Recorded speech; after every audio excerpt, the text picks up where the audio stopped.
यारी बहन ओम शांति। अच्छा। ओम शांति। ओम शांति दीदी। क्या नाम है आपका? हमारा लक्ष्मी। कब से आप इस ज्ञान मार्ग में जुड़ी हैं? 17 से। आप सन 2017 से जुड़ी हैं? पर्चे नहीं लिए। 2017 से आप इसमें जुड़ी।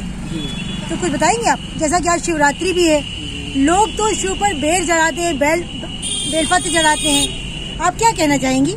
हम ये कहना चाहेंगे कि बाबा हमको ये बताते हैं जी कि बेल और पत्री चढ़ाने से ज्यादा अच्छा है कि हम ज्ञान को सुने और ज्ञान को समझें। जी।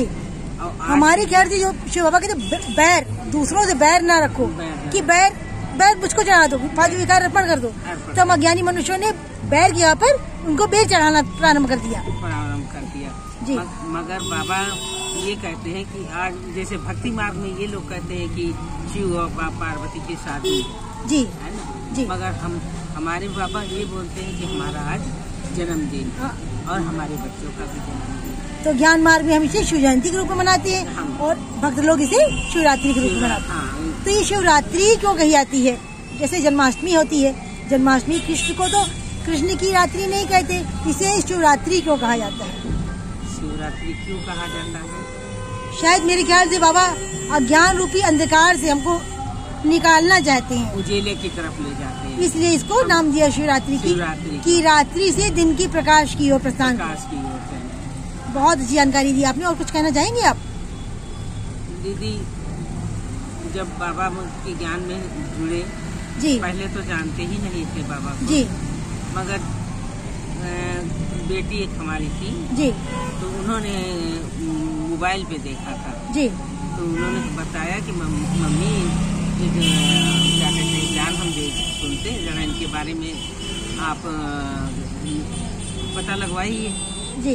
तो हम गए हुए थे अपनी बेटी के, जी, वहाँ पंडाल लगा हुआ था जी, ब्रह्मा कुमारी का। जी हाँ। वहाँ जब उन्होंने ब्रह्मा कुमारी का नाम लिया, हमने पंडाल देखा। जी। जब पंडाल देखा तो हमें बड़ी खुशी हुई। जी। फिर वहाँ गए दीदियों से। जी। वहाँ तो थोड़ा थोड़ा ही ज्ञान हमको मिल पाएगा। जी। फिर भी हमने दीदी से बोला कि दीदी हमें नंबर अपना दीजिए सेंटर का, तो हम वहाँ आएंगे। फिर हमने दूसरे ही दिन हम पहुँच गए वहाँ। तो आप वहाँ पहुँची, आपको अच्छा लगा? हम बहुत ही अच्छा लगा, मैं बता तो रही हूँ। बाबा कहते ना कि मैं कोटों में किसी को चुनता हूँ, तो आप बहुत भाग्यशाली आत्मा थी, शिव बाबा ने आपको चुना, आपका हाथ उन्होंने पकड़ा, अपने मार्ग में आपको ले आए। तो जब हम गए दीदी गए तो पहले दिन ज्ञान सुना जी। तो ABCD कुछ नहीं जानते थे कि क्या बाबा है ना, क्या ज्ञान है, कुछ समझ नहीं जी। मगर पहले ही दिन गए सुना, फिर दूसरे दिन गए बाबा के कमरे में, सब लोग मेडिटेशन कर रहे थे, बैठ के बाबा को याद कर रहे थे। हम भी जा तो वहाँ बैठ गए। बैठने के बाद पहले तो भक्ति में ही बहुत ज्यादा थे जी हाँ। तो भक्ति वाला ही अपना राजकाज था। कहते हैं भक्ति का ही फल देने के लिए भगवान आते हैं। भगवान तो ये सब चीज हमें नहीं पता था जी। हाँ, वो तो जब धीरे धीरे जुड़े तब तक बातें। अच्छा, इस समय आपको हमारे लाखों करोड़ों सब्सक्राइबर देख रहे हैं, पूरा विश्व आपको देख रहा है, आप विश्व की आत्माओं के लिए क्या कहना चाहेंगे? अब यही तो हम आपको ये बता रहे हैं कि समझ लीजिए जब वहाँ हमने आँख बंद करके बैठे बाबा के सामने मेडिटेशन में जी। तो वो समझ लीजिए कि क्या कहते हैं, ऐसा महसूस हुआ कि हमको 10-12 साल की उम्र के कृष्ण हमको पूरे सजे सजाए मुकुटधारी दिखाई दिए जी। और दिखाई दिए तो अपनी आँखों पे विश्वास न हो जी, विश्वास न हो, बार बार हम आंखें खोलें और बंद करें।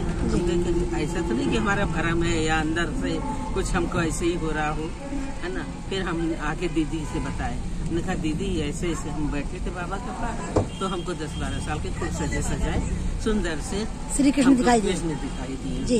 दीदी हंसने लगी, कहने लगी कि ब्रह्मा बाबा ही तो है कृष्ण है, और ये ब्रह्मा बाबा का 84वां जन्म है ना, और पहला है वही प्रिंस का जी, सत्यो का प्रिंस को कहा जाता है हाँ, जी। प्रिंस कृष्ण को ही क्या कहते हैं, लड्डू गोपाल कहते हैं, उन्हीं को ही प्रिंस वही बनते हैं। फिर वो जब स्वयंवर होता है तो लक्ष्मी नारायण बनते हैं। बहुत अच्छी जानकारी दी आपने जी। तो वहाँ से ही हमको अंदर से मतलब बहुत प्यार उमंग ये सब उमंगने लगा फिर बाबा से। तो आप विश्व की सभी आत्माओं कहना चाहेंगे कि सभी लोग इससे जुड़े, राजयोग इससे जुड़े और इसका लाभ उठाएं जी। और जब बाबा से जुड़ेंगे या उनका ज्ञान लेंगे तब समझ में आएगा कि हाँ ज्ञान होता क्या है। आदमी गंगा को कहता है कि पतित पावनी है, मगर क्या लोग नहा के पतित पावन बन जाते हैं? मगर हमारे बाबा के ज्ञान से पतित पावन बन जाते हैं। और बाबा हमको आए 5000 साल वर्ष बाद हमें ज्ञान देने के लिए और हमको पतित से पावन बनाने के लिए, हमको कंकड़ से हीरा बनाने के लिए आए हुए। बहुत अच्छी बात कही आपने। अब हमें हमारे सभी सब्सक्राइबर को आप क्या कहना चाहेंगे? जी, हमारे सभी जो लोग आपको देख रहे हैं भारत की विदेशों, क्या कहना चाहेंगे आप? सभी को कहेंगे कि इसका लाभ उठाएं वो और सबका जीवन, सभी भाई सभी का जीवन धन्य बने और बाबा के प्यार में मग्न हो जैसे हम मग्न हैं। ओम शांति। ओम शांति।